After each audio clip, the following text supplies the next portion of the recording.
tambahan informasi. Saya sebut ini tambahan informasi. Saya tidak membela si A, si B dan sebagainya. Saya hanya memberikan informasi apa adanya terkait dengan berdirinya sekolah tinggi di Yayasan Perguruan Tinggi Islam Al-Hikmah. Saya tahu persis bagaimana proses berdirinya 3 sekolah tinggi ini.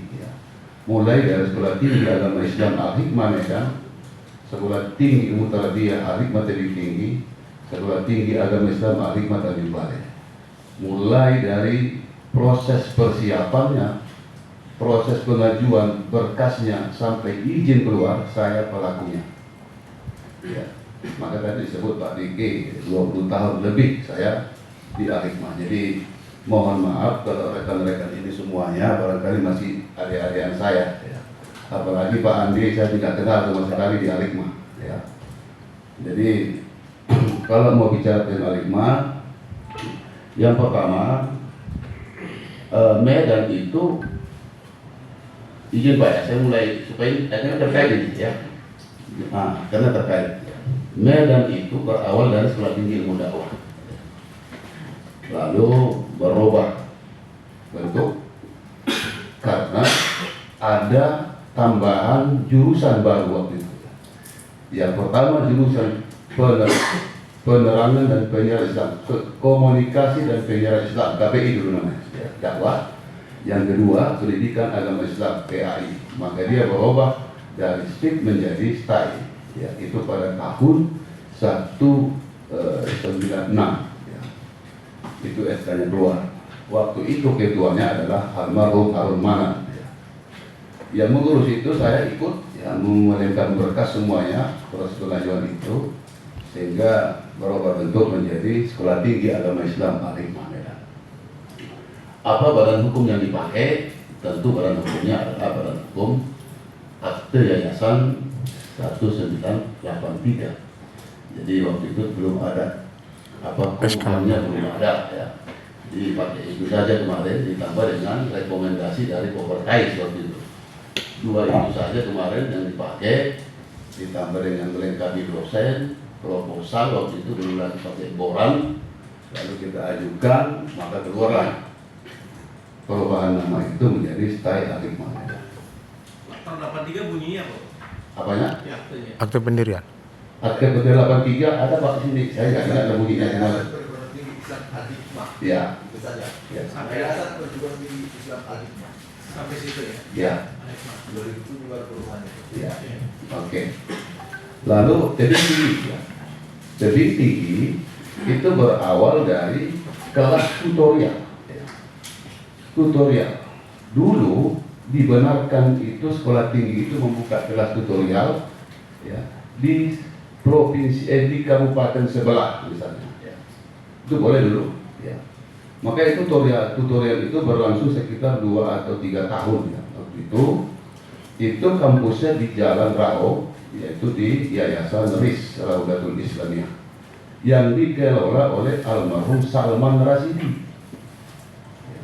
Ketua sekolah tinggi. Dan saya di situ adalah orang yang terus setiap hari pulang balik ke Tebing Tinggi bersama almarhum Rifai, ya, pendiri yayasan, almarhum Harun Manan, pendiri yayasan, almarhumah Haja Kalimatus Sadiah, dan saya. Nah, dengan adanya larangan kelas tutorial, maka diminta kita untuk mengajukan berkas agar bisa berdiri sendiri menjadi sekolah tinggi berada di bawah manajemen tersendiri, ya, di Tebing Tinggi. Lalu pada tahun 2007 seperti yang ada di tayangan itu, benar itu tahun 2007 kita memperoleh izin, ya, menjadi sekolah tinggi ilmu tarbiyah, ya. Waktu itu ketuanya adalah almarhum Salman Rasidi, ya. Dan kampusnya berada di Jalan Rao di Yayasan RIS, ya, Raudatul Islamiyah. Saya waktu itu sebagai koordinator untuk ketiga sekolah tinggi ini. Nah, seiring dengan itu dibawa pindahlah ini sekolah tinggi tarbiyah ini ke Gatot Subroto. Saya tidak tahu, padahal ini berdiri di Jalan RIS, ya, di Jalan Rao di RIS, ya. Setelah meninggal almarhum ini dibawa lari lagi Sekolah Tinggi Mutarja ini ke Jalan Rao. Itu ya, ke Jalan Gatot Subroto. Ini saksinya masih banyak ini sekarang, termasuk yang punya yayasan RIS ya. Kemudian ada lagi di situ Pak Ismail Budiman, orang-orang tua yang dulu ikut mengabdi di situ. Kaget semua. Kenapa dibawa lari? Apa yang saya tangkap? Ya, yang saya tangkap di situ, yang saya sampaikan di sini bahwa nggak ada sebenarnya peran ya, yang kita sebut Pak Malapinta, Pak Zainuddin untuk pendirian state itu. Yang punya peran dan punya aset di situ adalah almarhum Salman Rasidi. Bersama saya untuk mengurus itu almarhum Jufari, almarhum Rumanan dan almarhumah Halimatus Sabiah waktu itu. Nah, lalu saya berangkat ke Tanjung Balai juga seperti itu.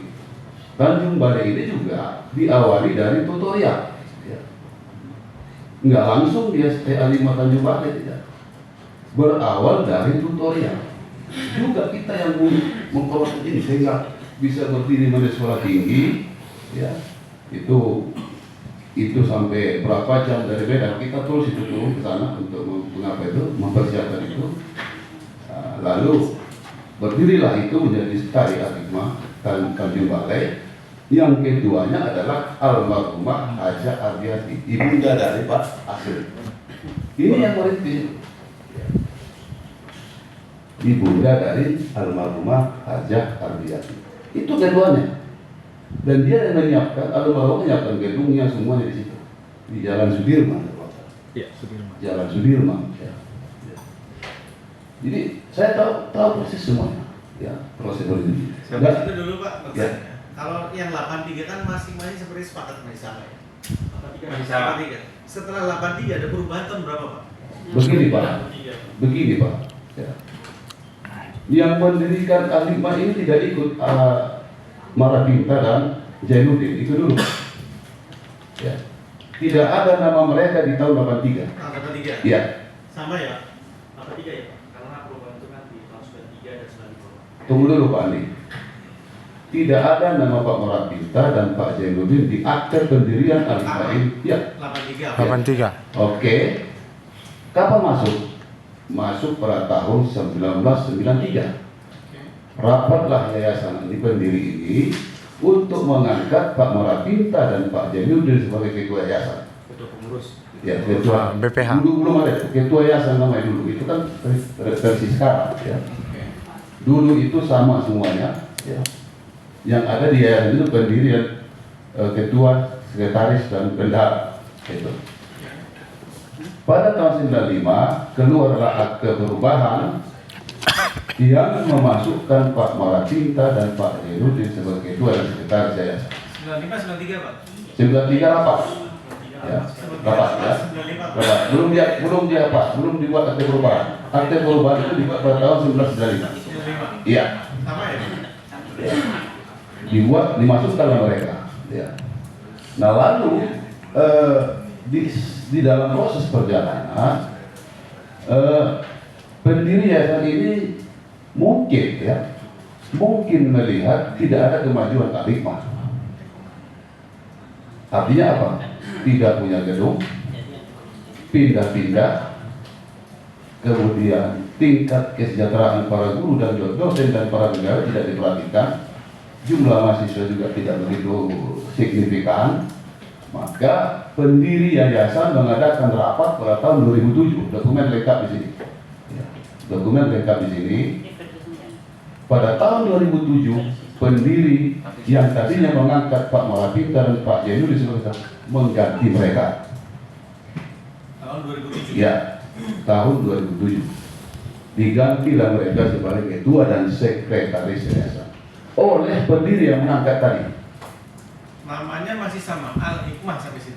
Ya, masih sama Alimah. Ya. Enggak, di situ perubahan. Di 2007 ada perubahan. Ya, ada akte, namanya akte perubahan ya. Ada Medan. Karena ada SK Menkumham di situ. Dokumen asli ada semua. Ada. Jadi yang memberhentikan itu adalah Para pendiri. pendiri yayasan yang mengangkat. Ya. Apa alasan? Yang pertama adalah keluar undang-undang yayasan terbaru bahwa Ada. semua akte yayasan harus disesuaikan dengan undang-undang yayasan terbaru yang 2004. memiliki 3 unsur: pembina, pengurus, dan pengawas. Di situ perdebatan terjadi. Ya. Saya tahu itu perdebatan. Mereka pengurus tadi Pak Marapinta dan Pak Jenur meminta mereka sebagai pembina. Yang mana bisa di dalam undang-undang itu aja, saya sudah pernah baca, yang berhak jadi pembina itu adalah pendiri. Ada bunyi situ. Yang mana mungkin dikasih ke Pak Marapinta sebagai pembina, sementara beliau itu bukan pendiri. Yang berhak jadi pembina itu kan pendiri yayasan. Dan waktu itu mereka eksis semua hidup, masih monitor semua itu nampak itu. Yang mana mungkin dikasih. Karena tidak dikasih, mereka tidak mau ikut rapat, tidak mau ikut hadir dan sebagainya. Lalu pendiri yayasan menyusun struktur baru sesuai dengan undang-undang terbaru yayasan. Mereka susunlah pembina itu para pendiri, pengurus para keturunannya, anak-anak ini sekarang, pengawas juga begitu. Keluarlah Marapinta dan Jainuddin. Kalau sampai cerita saya tadi, mana yang salah di situ? Saya kira tidak ada. Semua berjalan prosedural. Persoalan pembina benar, dalam undang-undang jelas itu bahwa pembina itu adalah pendiri. Ya, jelas itu. Yang berhak mengganti pengurus yayasan siapa? Pembina kan. Yang berhak mengganti pengurus kan pembina kan? Iya. Jadi tidak ada masalah kalau ketua yayasan dan sekretaris diganti. Nah, terjadilah pergantian. Nah, kenapa ini bisa mereka kelola terus? Ya, karena kita tidak punya dokumen yang lengkap ini, tidak tahu kita gelap semuanya. Artinya dimanipulasi semua kita ini. Ya, sehingga saya juga terjebak. Waduh, setelah saya tahu ternyata produk yang dihasilkan Al-Hikmah dari sejak terjadinya pergantian yayasan sampai hari ini itulah produk yang salah. Kenapa? Karena mereka mencampur adukan dengan akte-akte yang mereka dirikan, termasuk akte 2014. Sangat tidak logis. Akte 2014 dicantumkan sebagai badan hukum Yayasan Perguruan Tinggi Islam Al-Hikmah yang mengelola 3 sekolah tinggi. Itu pidana loh. Ini berdiri kapan kok dicantumkan akte 2014? Gimana ceritanya tuh? Mengangkat para ketua-ketua sekolah tinggi untuk ketua di 3 sekolah tinggi yang berdiri pada tahun 1983, 2007, 2004, pokoknya di bawah 2014 semua berdiri, jauh di bawah 2014, menggunakan akte itu untuk mengangkat ketua-ketua sekolah tinggi. Nah, ini kan bahaya. Jadi kalau kita sepakat, saya sepakat dengan direktur, sepakat dengan Pak Kasubdit, sepakat dengan semua kita ini agar proses akademik di 3 sekolah tinggi ini berjalan lancar dan sehat, tidak ada cacat hukum sedikit pun. Kita sepakat di situ. Tapi kalau yang seperti ini diteruskan, maka produk yang dihasilkan ini semua adalah cacat hukum, berbahaya. Kenapa berbahaya? Ketua-ketuanya diangkat berdasarkan Akte 2014 dan SK Kemenkumham 2014. Dari mana lu ingat? 2018. Iya, artinya pengikut dari Akte 2014 juga keluar SK Kemenkumham. Dari mana logikanya? Ini tanggung jawab Pak Direktur, ya, tanggung jawab Pak Kasubdit menertibkan ini. Saya dari kemarin sudah saya sarankan. Ya. Ke Kopertais, tolong ini ditertibkan. Kalau ini tidak ditertibkan, maka produk yang dihasilkan mau seperti apa ini semuanya? Yang menaikkan ketuanya, ijazah kan ditekan ketua. SK ketua pakai Akte 2014 untuk memimpin sekolah tinggi yang lahir jauh di bawah tahun 2014. Apa logika yang kita bangun itu kan berbahaya. Jadi menurut saya langsung saya kira direktur harus tegas dalam hal ini. Kalau sudah nampak benar penyimpangan itu di mana, kita bentangkan data 1983, lihat urutannya sampai sekarang. Versi Marapinta 983, bentangkan semua, akan nampak di mana penyimpangan itu Pak Direktur. Ayo kita bedah di sini, buka fakta masing-masing. Tapi kalau Pak Ami saya tidak tahu, ya, saya tidak tahu. Ya. Untuk itu saya kira untuk menyelesaikan ini, saya kira itu ada, bentangkan datanya, ya, bentangkan data pihak yayasan pendiri, bentangkan data pihak Marapinta. Di mana nanti penyimpangan akan nampak. Penyimpangan tentu diluruskan, kan itu kan? Tugas kita meluruskan, yang menyimpang luruskan. Itu saja logika saya sekali. Ya. Dan kita tidak mau ada penyimpangan dalam hal ini. Terima kasih Pak Direktur, Pak Kasubdit. Saya siap diminta informasi untuk meluruskan ini. Ya. Tadi saya katakan, saya bukan berpihak kemana-mana. Saya juga tidak ketuanya yang diangkat oleh Pak Marapinta lagi. Ya. Saya sekarang sudah konsentrasi di mengurus Nahdlatul Ulama Sumatera Utara. Ya. Jadi dalam hal ini saya siap diminta informasi demi untuk masa depan alumni Aligma ini. Tolong dibantu Pak Direktur, ya. Tolong dibantu Pak Kasubdit supaya ini selesai. Baik. Terima kasih. Assalamualaikum warahmatullahi wabarakatuh. Assalamualaikum warahmatullahi wabarakatuh.